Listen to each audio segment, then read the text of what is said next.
Assalamualaikum warahmatullahi wabarakatuh. Selamat berjumpa kawan sebuah legenda. Kali ini saya akan membawakan cerita untuk kalian dengarkan. Sebelum mulai ke ceritanya, saya mohon untuk dukungannya dengan cara like, komen, dan subscribe-nya agar lebih bersemangat lagi membacakan cerita-cerita seru tentang seputaran misteri. Oke, langsung saja kawanku, kita masuk ke alur ceritanya yang berjudul Tersesat di Kerajaan Lelembut, Dawuh Rani.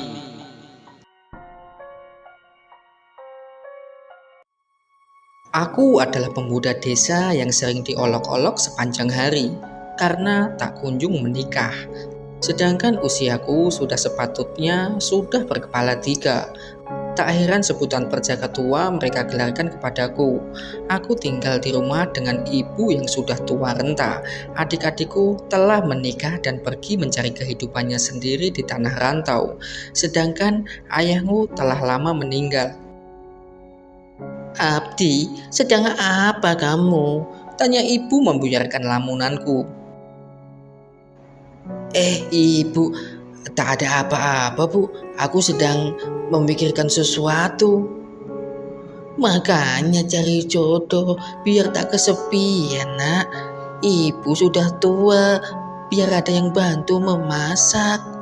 Mata ibu berkaca-kaca membuat tak tega memandangnya. Pertanyaan yang selalu sama setiap hari membuat hatiku sedih dan gundah.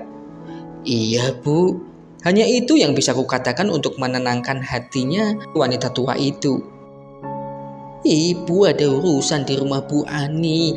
Beliau hajatan dan ibu jadi juru masaknya di sana.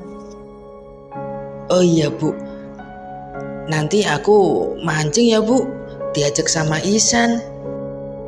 Iya pergilah, asal jangan mancing di Sungai Dawuh Rani yang di sebelah selatan sana, itu berbahaya nak. Ibu terlihat serius dengan ekspresi yang tegang. Ibu langsung berlalu dan pergi ke rumah Bu Ani karena takut keburu hujan. Ibu selalu saja begitu, membuatku penasaran dengan sungai di selatan desa ini. Gumamku dalam hati. Tak lama kemudian sepupuku Isan datang dan mengagetkanku yang sedang asyik melamun. Mang, ayo kita mancing yuk di sungai yang selatan itu mang. Kemarin abis subuh temanku si Farid bilang pas dia lewat sana ikannya banyak mang. Itu kan sungai keramat san. Mamang tak berani ah. Pasti nenekmu akan memarahi kita nanti jika mancing di sana. Ah, mamang gitu aja takut. Itu kan hanya mitos mang. Ayo kita buktikan. Ya udah kalau mamang tidak mau biar Isan aja yang sendiri ke sana. Ujar Isan sambil berjalan meninggalkanku. Anak ini memang keras kepala, tidak bisa dikasih petuah pasti dilanggar. Aku berlari mengejar Isan yang marah karena aku menolak ajakannya. Walau bagaimanapun ia adalah sepupu yang kusayangi. Tak mungkin aku biarkan ia pergi sendirian ke Sungai Dawuh Rani yang terkenal sungai keramat di desa kami. Setelah 30 menit mengikuti Isan dari belakang, aku terpana dengan keadaan Sungai Dawuh Rani yang jauh berbeda ketika siang hari. Malam ini sangat terasa tenang berada di sini. Banyak kunang-kunang menemani kami serta banyak bunga-bunga yang mekar berwarna-warni dengan indahnya. Padahal seingatku di sini tidak ada tanaman bunga. Lalu sejak kapan ini berubah? Aku sedikit bergidik ngeri. Isan dengan santai mancing sambil duduk di sebuah batu besar. San, ayo kita pulang. Ada yang ingin mamang katakan padamu. Ayolah. Ah mamang, pulang saja mang. Isan mau mancing ikan belut yang kata Nufarid ada sebesar lengan. Isan kalau dapat mau Isan jual buat beli buku. Aku menggelengkan kepala, tak bisa berbuat apa-apa selain menemani Isan. Aku duduk di bawah pohon beringin tak jauh dari bocah keras kepala itu. Aku mengedarkan pandangan ke seluruh pesisir sungai yang indah sekaligus seram ini. Banyak sekali bunga mekar. Aku meneranginya dengan senter kecil yang kubawa. Tiba-tiba aku tertarik dengan salah satu bunga yang aneh menurutku.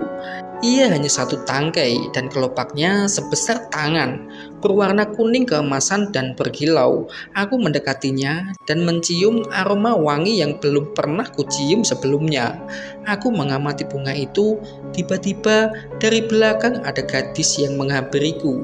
Gadis itu sangat cantik sekali.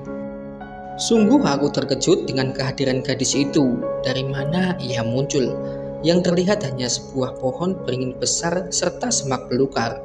Gadis itu sangat-sangat cantik, berwajah oval, hidung bengir, beralis tebal, serta bibir berwarna merah muda, berperawakan tinggi semampai, rambut hitam panjang terurai, berkebaya kuning emas lengkap dengan kain songket dan sempur berwarna senada, menambah anggun pesonanya, sehingga membuat jiwa jombloku meronta-ronta di dalam hati. Entah berapa lama aku memandangnya dan ia juga memandangku. Namun aku sadar dari lamunan setelah tercium bau bunga kantil yang sangat menyeruak di rongga hidungku, serta sekujur tubuhku merinding manakala ia tersenyum kepadaku. Kuberanikan diri untuk menyapanya duluan. "Neng, ada perlu apa di hutan gini malam-malam? Neng sendirian?" Gadis itu diam membisu. Ia hanya diam 1000 bahasa. Ia berlalu tak menghiraukan perkataanku. Ia berjalan ke depanku. Aku terkejut manakala ia mencabut bunga emas beserta akarnya dalam waktu hanya beberapa detik saja. Padahal meskipun bunganya hanya satu, tapi pohonnya terlihat kuat dan kokoh. Sungguh pemandangan yang di luar nalar. Ia pergi membawa bunga itu dan berjalan arah lurus ke Sungai Dawuh Rani. Sungguh gadis yang aneh, gumamku dalam hati. Tiba-tiba terdengar suara seperti desisan ular. Aku terdiam sesaat untuk mencari tahu dari mana asal suara itu. Semakin dekat dan semakin dekat, terdengar suara itu menggema di telinga. Aku ingin berlari kencang menjauhi tempat ini dan memanggil Ihsan. Namun entah mengapa kaki tidak bisa digerakkan. Kupalingkan wajah ke arah atas bekas tanaman bunga emas yang telah dicabut gadis misterius tadi. Sungguh di luar nalar. Yang kulihat dari lubang itu adalah seekor ular putih berukuran besar, bersisik perak berkilauan dengan mahkota di atas kepalanya. Ular itu menjulurkan lidah ke arahku dan berdesis. Seolah-olah ia sedang menyampaikan sesuatu. Namun aku tidaklah mengerti. Situasi yang mengerikan seumur hidupku. Mata ular itu mengeluarkan cahaya bola api yang siap untuk menyerang ke arahku. Aku pasrah, tak bisa berbuat apa-apa. Tubuh tak bisa digerakkan dan bibir terkunci seolah membisu. Ihsan di mana? Tidakkah ia lihat dan merasakan situasi pamannya yang mencekam ini? Tak terasa air mata menetes di pipiku. Terbayang nyawa yang takkan terselamatkan lagi. Dalam hatiku beristighfar 3 kali dan secara ajaib bibirku bisa terbuka dan berkata, "Astagfirullahaladzim." Seketika pemandangan alam sekitar berubah seperti sedia kala. Ular itu telah menghilang. Cahaya kilau dari tumbuh-tumbuhan sekitar telah lenyap. Bahkan bunga-bunga yang terlihat tadi juga menghilang secara misterius. Tubuhku bisa digerakkan kembali. Sekujur tubuh bermandikan keringat dingin.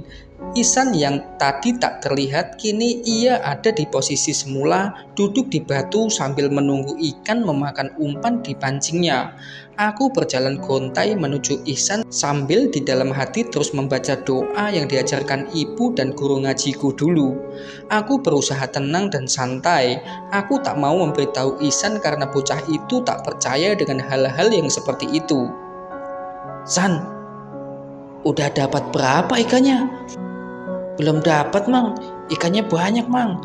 Tapi cuman lewat aja, gak mau makan cacing Ihsan." "Ya sudah, San. Kita pulang saja ya. Nanti bukunya biar beli pakai uang Mamang saja." "Tapi, Mang, Ihsan gak mau ngerepotin Mamang terus untuk kebutuhan sekolah. Maaf ya, Mang." "Ah, San, kamu ini ngomong apa sih? Sekolah ya sekolah aja, San. Masalah biaya biar Mamang yang tanggung seperti biasanya. Ayo kita pulang." Ihsan mengangguk dan kami berjalan untuk pulang. Sepanjang jalan, Ihsan bercerita tentang prestasinya di sekolah. Dan ia juga mengatakan ingin mendaftar di SMA favorit di kota. Aku tidak terlalu fokus mendengarnya karena pikiranku masih kacau dengan kejadian yang barusan tadi. Apakah aku hanya berhalusinasi? Apakah aku hanya bermimpi? Siapakah gadis cantik itu? Mengapa ia mencabut bunga emas itu? Kemana ia pergi? Dan mengapa ada ular putih di lubang itu?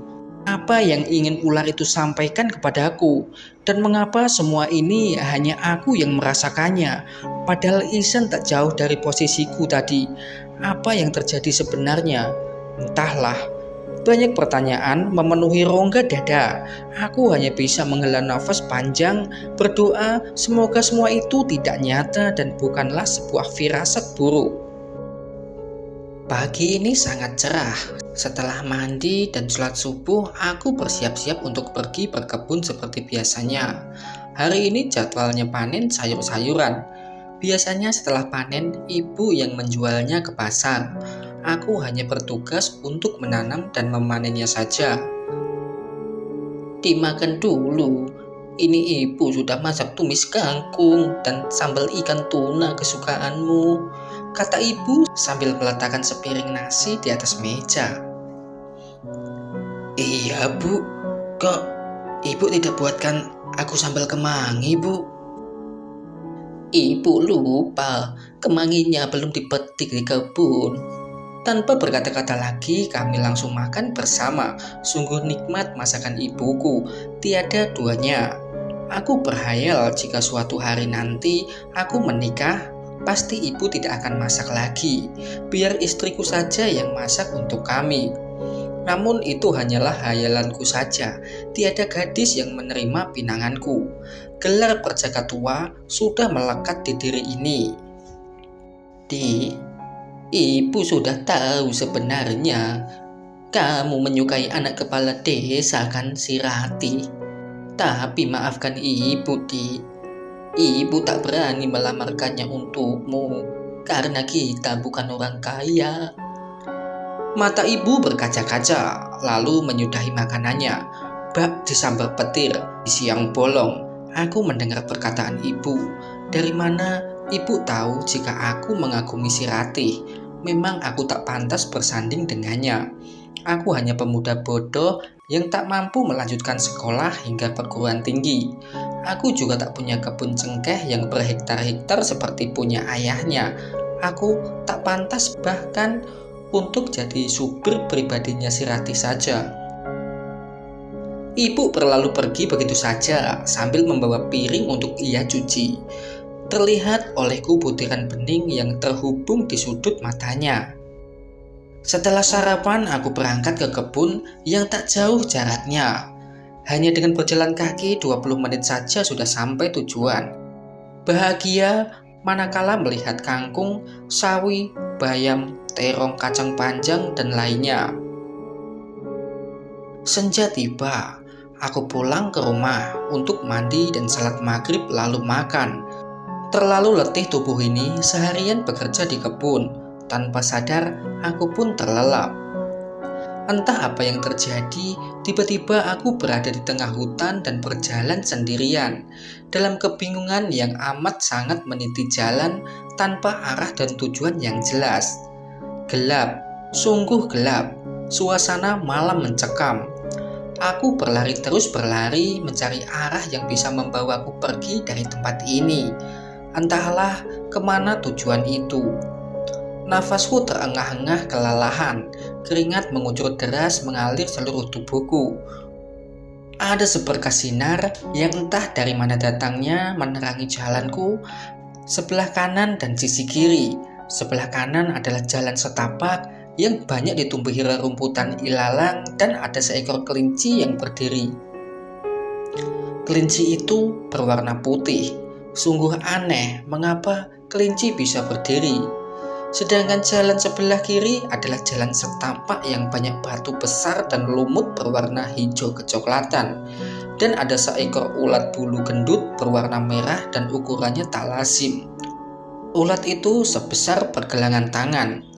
Ulat itu terlihat berjalan di antara bebatuan. Aku terperangah dengan kondisi ini. Bagaimana mungkin banyak hal aneh terjadi, namun nyata terlihat dengan mata kepalaku sendiri. Setelah berpikir cukup lama, aku memilih jalan sebelah kanan.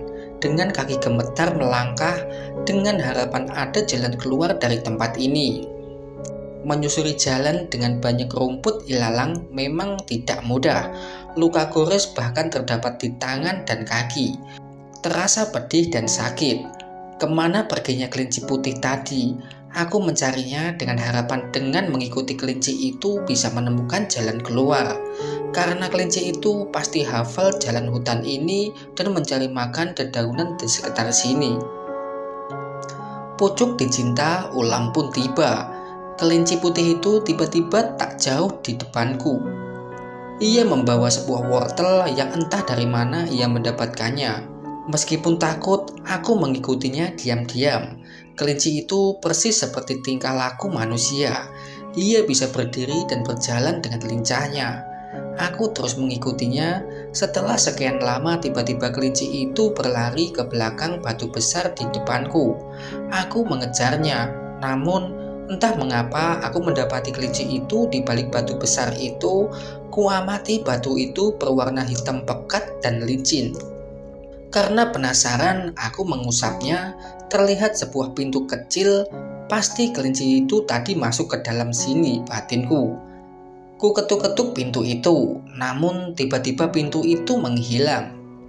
Benar-benar tak habis pikir, bagaimana semua ini bisa terjadi bak di negeri dongeng.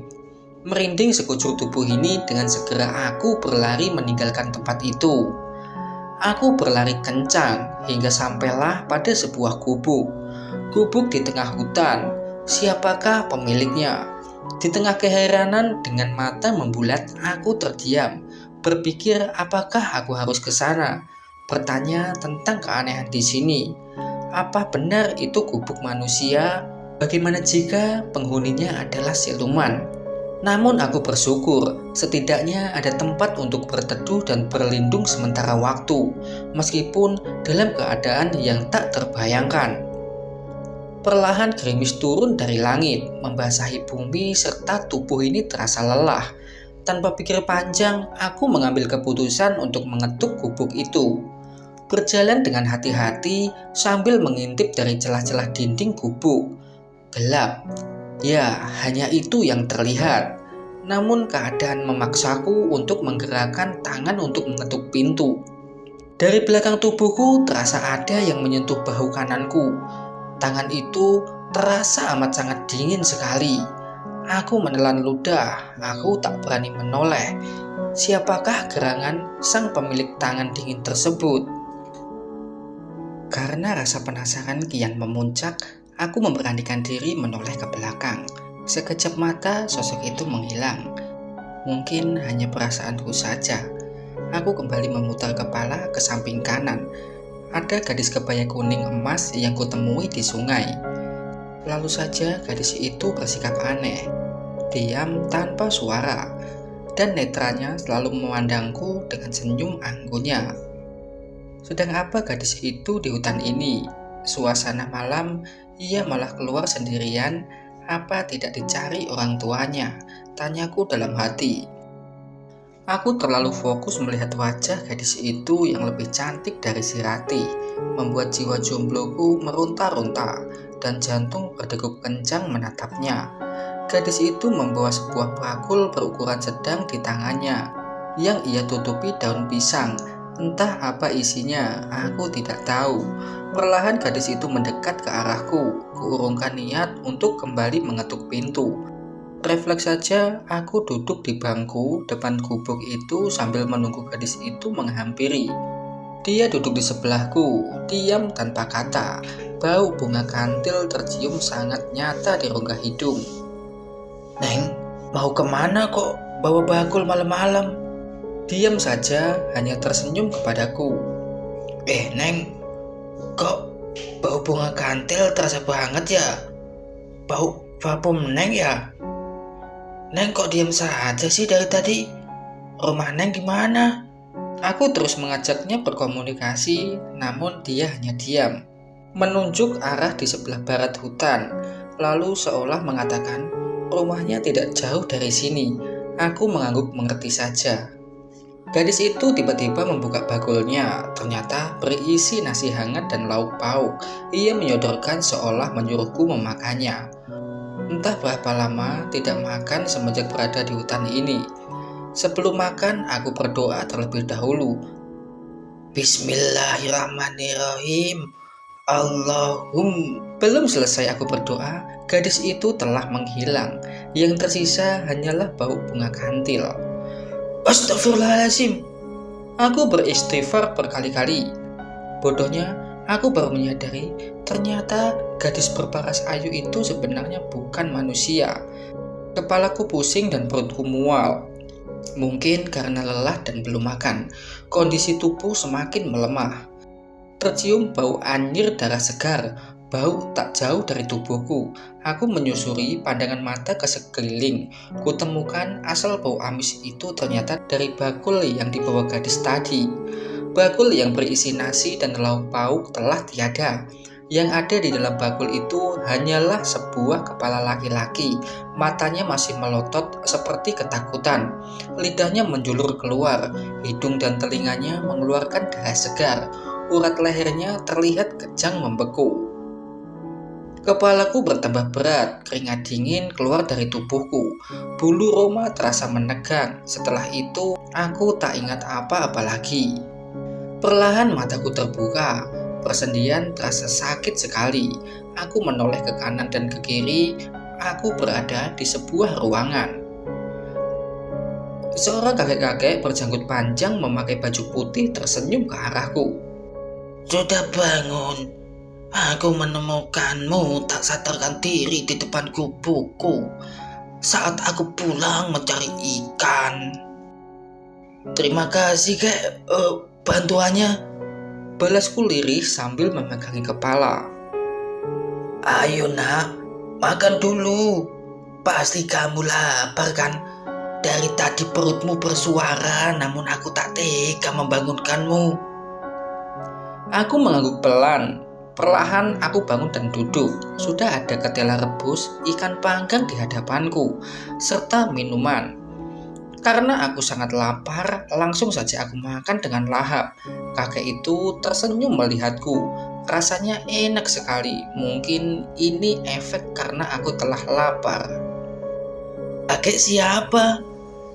Tinggal di sini dengan siapa ya, kek? Aku seorang petapa. Namaku Aji Sakeronta. Aku di sini tidak sendiri. Aku bersama kelinci sakti kesayanganku.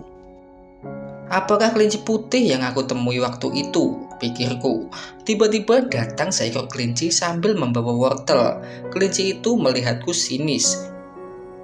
Ya, dia adalah kelinci yang aku ikuti kemarin. Aku tidak kaget lagi karena sudah pernah melihatnya. Hei kelinci, bisakah kau bicara? Kelinci itu hanya diam saja, ia tak peduli. Aku lupa memberitahumu anak muda. Kau tak akan bisa berkomunikasi dengan Sabita jika belum makan sedikit wortel yang ia punya. Kelinci itu menyembunyikan wortelnya di balik badannya. Ia mendekati kakek sambil menggeleng. Aku tak mengerti mereka berkata apa, aku hanya diam. Ayo Sabita, berikan sedikit saja agar dia bisa berkomunikasi juga denganmu. Nanti kakek tanam lagi yang banyak. Kakek merayu Sabita. Sabita memandangku, kelinci itu lucu dengan tatapan kosongnya. Mungkin ia sedang berpikir sejenak. Sabita mendekatiku, menyodorkan wortelnya ke mulutku. Aku memakannya hanya sedikit. Ya, hanya sedikit, karena aku tidak suka wortel mentah. Apa rasa wortelku enak? Tanya Sabita mengagetkanku. Iya, enak. Sebenarnya aku tidak suka kamu ikuti kemarin. Makanya aku sembunyi di batu itu. Sabita sepertinya marah kepadaku. Maaf, Aku tak sengaja mengikutimu karena aku tersesat di sini kan. Sabita berlalu meninggalkan aku dan kakek. Ia pergi ke sebuah ruang kecil, mungkin itu kamarnya. Sabita itu anak baik-baik kok. Dia suka menolong. Tapi ia tidak suka jika ada orang yang tidak dikenalnya mengikuti saat ia berjalan. Sekarang, jelaskan pada aku, dari mana asalmu anak muda? Apa tujuanmu datang ke sini? Aku tidak tahu, kek. Tiba-tiba aku berada di hutan. Aku hanya ingin pulang, kek. Aku merindukan ibu. Pasti kamu anak bangsa manusia. Lah, memangnya kakek bukan manusia, apa? Bukan. Aku adalah bangsa jin. Tapi kami adalah bangsa jin muslim di sini. Aku terperangah, sungguh tak disangka jawaban kakek itu. Aku diam membisu dengan pikiran kacau. Pasti kamu adalah pemuda yang masih terjaga menemukan bunga puspa milik kerajaan Dewi Dawurani. Siapapun yang menemukan akan menemui ajalnya di sana. Dia akan dikawini ratusan gadis di kerajaan itu, lalu ditumbalkan. Seorang dayang cantik bernama Nyi Intan Ramayuksa yang ditugaskan Putri Dawurani untuk memancing dan membawa pemuda sudah banyak korban karena di kerajaan tidak ada laki-laki di sana. Mereka membutuhkan pemuda untuk meneruskan keturunannya. Jika anak yang lahir perempuan akan dijaga, namun jika laki-laki maka akan langsung dibunuh dan dikubur di taman kerajaan. Kek, apa itu artinya aku tak bisa kembali, kek? Aku menangis, aku tak percaya ini terjadi. Sungguh nyawa di ujung tanduk. Tenang anak muda, kakek belum selesai bercerita. Kamu beruntung anak muda bertemu denganku. Aku akan membantumu untuk kembali ke negeri asalmu. Tapi ini berat anak muda. Tidak ada yang bisa keluar dari sini kecuali ia harus memakan 1 kelopak bunga puspa emas. Ya, hanya 1 dari 17 kelopak emas. Aku mendengar penjelasan kakek dengan perasaan yang tak menentu. Bagaimana mungkin aku harus pergi ke kerajaan Putri Dawurani yang penuh misteri itu?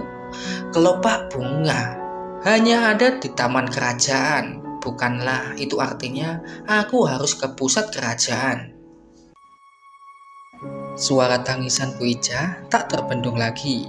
Betapa tidak, anaknya 3 hari tak bangun-bangun. Entah mengapa bisa terjadi. Banyak sanak saudara, tetangga yang menanyakan Bu Ica. Mereka juga memanggil Pak Ustadz Arifin untuk meminta bantuan. Coba Ibu ceritakan awal mula mengapa Abdi sampai begini? Tanya Pak Ustadz. Saya tidak tahu, Pak. Yang saya tahu, si Abdi habis maghrib ketiduran, Pak. Ia kecapean habis panen di kebun. Dan memang ia tertidur peluk isak, Pak. Bu Ica menjelaskan sambil terisak-isak. Pak Ustadz mengangguk-angguk sepertinya ia sedikit paham. San, tolong ambilkan air segelas ya. Iya, Pak. Ihsan segera kembali dengan segelas air putih. Pak Ustadz mengambil air itu lalu membacakan doa-doa.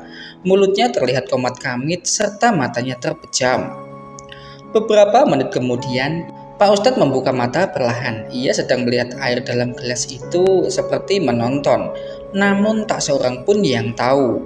Ustadz Arif menghela nafas panjang. Ia meletakkan air di atas meja. Sepertinya ia sedang memikirkan sesuatu, lalu mulai berbicara. Dia Abdi tidak di sini. Dia terjebak di negeri lelembut penunggu sungai Dawurani, Bu. Ustadz Arif menjelaskan kepada keluarga dan yang ada di sana. Apa Pak? Ihsan terlihat terkejut mendengarnya.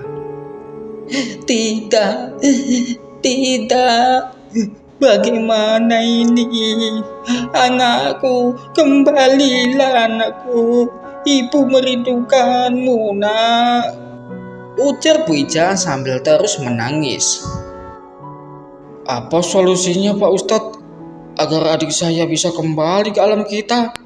Tanya Somad, kakak tertua Abdi. Matanya terlihat berkaca-kaca dengan raut wajah yang kacau. Ustadz Arif menghela nafas. Ia sedang mencari cara untuk mengatakan yang sebenarnya. Sedangkan keluarga Abdi menanti dengan cemas. Hanya ada dua kemungkinan. Abdi selamat atau mungkin ia akan mati. Pak Arif menjelaskan. Bu Ija langsung jatuh pingsan.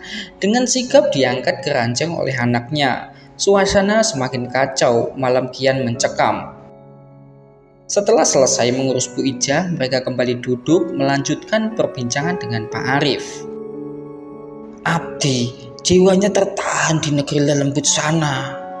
Entah sampai kapan, karena ada sesuatu yang membuatnya masuk dan melanggar pantangan. Saya bisa membantu Abdi dengan cara meraga sukma.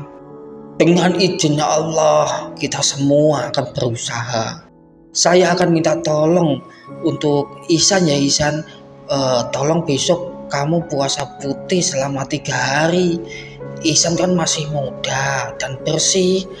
Akan saya ajak ikut menyelamatkan Abdi. Ihsan kaget, ia tak nyangka jika Ustadz akan mengajak dirinya, tapi ia senang bisa membantu mencari pamannya. Baik Pak, Ihsan siap. Karena hari semakin larut, Pak Arif pamit pulang. Ia mengatakan akan kembali 3 hari lagi setelah selesai melaksanakan puasa putih. Pak Arif pulang dengan sepeda motornya. Di pertigaan jalan ada seekor ular besar menyeberang jalan. Pak Arif kaget, langsung mengerem motornya mendadak. Ular itu berukuran tak lazim, lalu bersisik emas berkilau.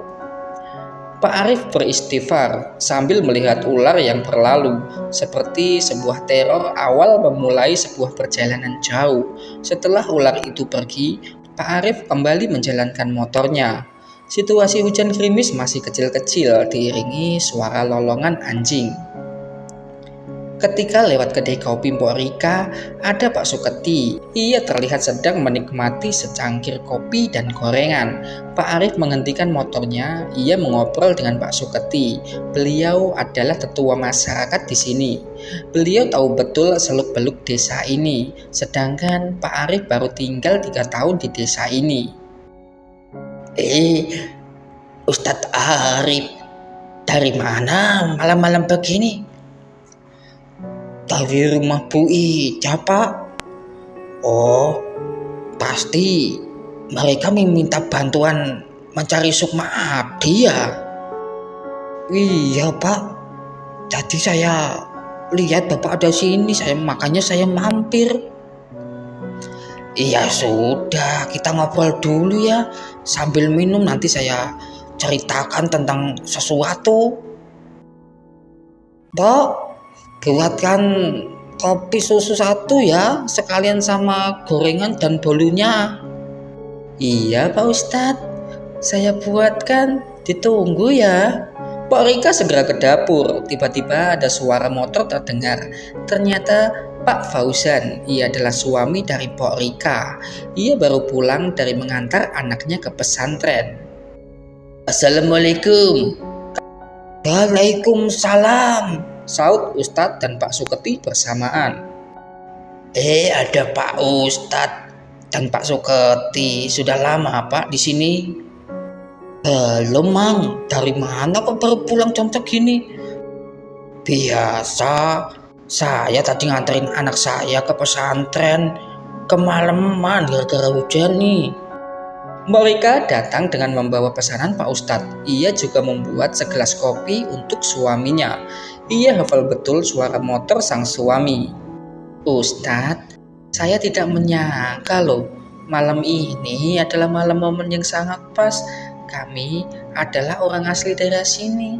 Kami tahu Pak Ustadz, Pak Ustadz ingin membantu Abdi kan?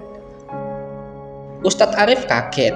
Ia tidak tahu ternyata mereka bertiga paham dengan kondisi ini. Usut punya usut, ternyata mereka memang bukan orang sembarangan. Iya, makanya saya ingin tahu lebih dalam dan bertanya pada Pak Suketi. Jika Mpok dan Mamang tahu juga, tolong bisa bantu ya saya ya. Dulu ada kejadian, Pak. Seorang pemuda, dia tidak pernah kembali sampai sekarang. Dia telah jadi budak dan tumbal lelembut perempuan di alam sana, Pak. Mang Fauzan menjelaskan dengan mata berkaca-kaca. Pemuda itu bernama Fatih, adik kandung suamiku, ujar Pok Rika. Pantas saja Mang Fauzan terlihat sedih dan ingin menangis. Ternyata adiknya telah hilang di masa lampau. Fatih terlambat diselamatkan karena telah melewati batas waktu 12 hari, Pak. Namun sudah terlambat, Pak. Pak Suketi menambahkan. Ustadz Arif terdiam. Ia tak menyangka kejadian semacam ini pernah terjadi sebelumnya. Situasi yang sangat pelik dan rumit. Jadi waktu untuk menyelamatkan sukma seseorang hanya 12 hari saja, Pak. Iya, Pak. Abdi sudah di sana kan 3 hari, Pak. Ritual puasa muti juga akan memakan waktu 3 hari. Jadi ada 6 hari lagi, Pak, untuk menyelamatkan Abdi. Ustadz Arif jangan khawatir. Kami akan membantu kok. Kami siap ikut meraga sukma ke alam sana. Cukuplah adikku saja yang tak terselamatkan, Pak. Mamang Fauzan meneteskan air mata. Sekarang kita akan bersama-sama menyelamatkan Abdi, Pak. Kita mulai puasa muti besok ya. Puasa ini biasanya akan banyak gangguan, Pak, dari bangsa lembut. Jangan sampai kita gagal, Pak. Pak Suketi berkata serius lalu menyeruput kopi. Bagaimana dengan Ihsan? Saya kan tadi sudah mengajaknya puasa muti juga. Apakah akan ada gangguan nanti untuk anak itu? Tidak, Pak. Untuk Ihsan tak akan ada gangguan, Pak. Sukmanya itu masih suci. Lelembut hanya akan mengganggu ritual kita bertiga saja, Pak. Mang Fauzan menjawab. Silahkan diminum dulu, Pak Ustadz. Kopinya sudah hampir dingin. Suara Pok Rika memecah keheningan. Iya, Pok, ini saya minum. Setelah ini kita pulang istirahat ya. Besok mulai puasa muti selama 3 hari. Semoga kita lulus ujian dari gangguan para lelembut. Malam ketiga kita akan meraga sukma di ruang khusus peninggalan almarhum eyang saya, ujar Mang Fauzan. Malam semakin larut. Setelah membayar kopi dan gorengan, mereka pun pulang ke rumah masing-masing. Hari pertama berjalan dengan lancar. Berbuka puasa hanya dengan nasi putih, garam, dan air putih. Ya, puasa mutih tidak boleh makan makanan yang biasa dimakan. Jika termakan, maka puasanya batal.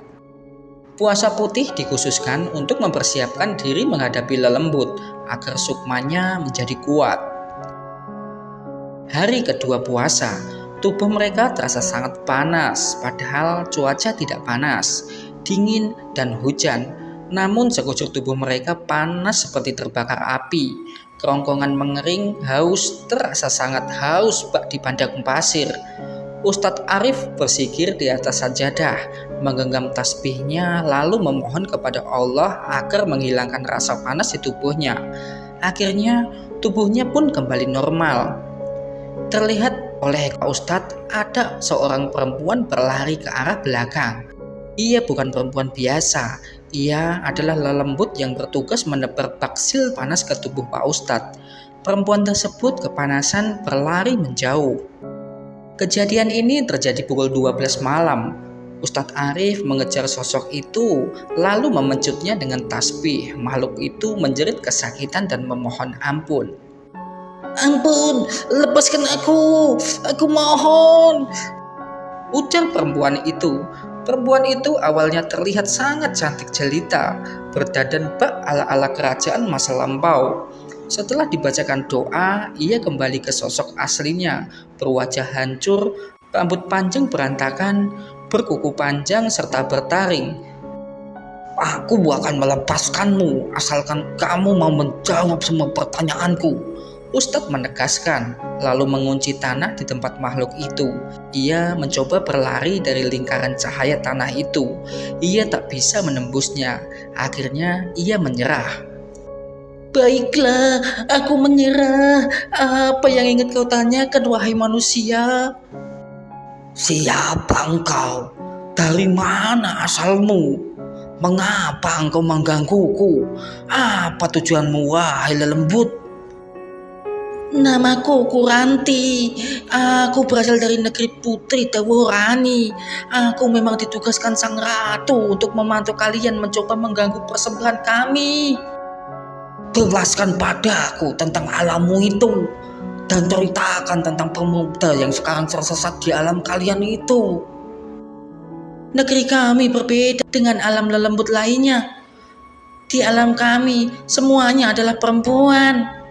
Kami mempunyai kerajaan dipimpin oleh sang ratu bernama Ratu Deworani. Aku adalah hulu balang kerajaan yang bertugas memata-matai. Tentang pemuda yang kau tanyakan itu, ia sekarang masih di perbatasan alam kami. Ia tersesat di sana dan pasti kemanapun ia berjalan akan menuju ke kerajaan kami." "Lalu bagaimana dengan pemuda di masa lampau itu yang bernama Fatih? Apakah ia masih hidup?" "Tidak ada. Pemuda itu telah mati menjadi pertumbalan kami. Pemuda itu telah mati jadi tumbal persembahan. Setiap pemuda yang datang akan menjadi budak para wanita lelembut. Setelah itu ia akan dibunuh di pusat kerajaan. Darahnya diminum oleh sang ratu kami untuk selalu awet muda." Baik. Kau pasti tahu apa kelemahan bangsa kalian. Beritahu sekarang. Apa aku akan bunuhmu dengan tasbih ini?" "Aku tak akan katakan padamu. Nanti aku dibunuh oleh ratu." "Begini saja.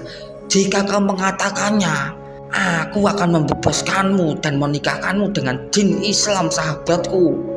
Tidakkah kan kau bosan menjadi budak kerajaan itu?" Ya, baiklah. Aku setuju. Aku akan bebas dari alam itu." Setelah berdiskusi lama, Ustadz tahu apa saja pantangannya. Kuranti memberikan semua informasi kepada Pak Ustadz. Ia berjanji akan bertaubat dan menjadi jin yang baik.